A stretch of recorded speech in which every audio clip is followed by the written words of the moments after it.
WBSLST 2025 আগামীকাল থেকে form fill up হচ্ছে। ফর্ম ফিল আপ করতে কী কী ডকুমেন্টস লাগবে এখানে তোমরা বিস্তারিত দেখে নাও।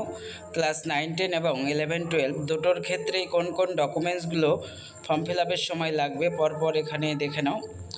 ডকুমেন্টস ফর 9, 10 9, 10-এ যারা ফর্ম ফিল আপ করবে তাদের কোন কোন ডকুমেন্টস, প্রথমেই হচ্ছে গ্র্যাজুয়েশনের মার্কশিট অ্যান্ড সার্টিফিকেট, এই দুটো জিনিস কিন্তু অবশ্যই লাগবে। এরপর মাধ্যমিকের অ্যাডমিট, এখানে এজ প্রুফ আকারে তোমাদের মাধ্যমিকের অ্যাডমিট কিন্তু লাগছে। তারপর কাস্ট সার্টিফিকেট, যাদের কাস্ট প্রয়োজন তাদের কাস্ট সার্টিফিকেট কিন্তু দিতে হবে। এরপর আধার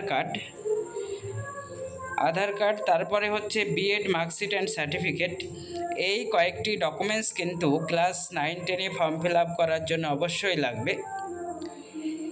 এরপর যারা 11, 12-এ অ্যাপ্লিকেশন করবে, 11, 12-এর জন্য দেখে নাও কী কী ডকুমেন্টস লাগছে। এখানে 9, 10 এবং 11, 12 প্রায় একই ডকুমেন্টস লাগবে। একটা জিনিস কেবল আলাদা লাগবে, সেটা হচ্ছে পোস্ট গ্র্যাজুয়েশন মার্কশিট এবং সার্টিফিকেট। অর্থাৎ যারা 11, 12-এ অ্যাপ্লিকেশন করবে তাদের কিন্তু MA বা MSCর মার্কশিট এবং সার্টিফিকেট লাগছে। মাধ্যমিকের অ্যাডমিট, কাস্ট সার্টিফিকেট, আধার কার্ড এবং বিএড মার্কশিট এবং সার্টিফিকেট, এই ডকুমেন্টসগুলো কিন্তু 11, 12-এর জন্য অবশ্যই লাগছে। প্রত্যেকে তোমরা ভিডিওটি দেখো এবং সকলের মধ্যে শেয়ার করে দাও।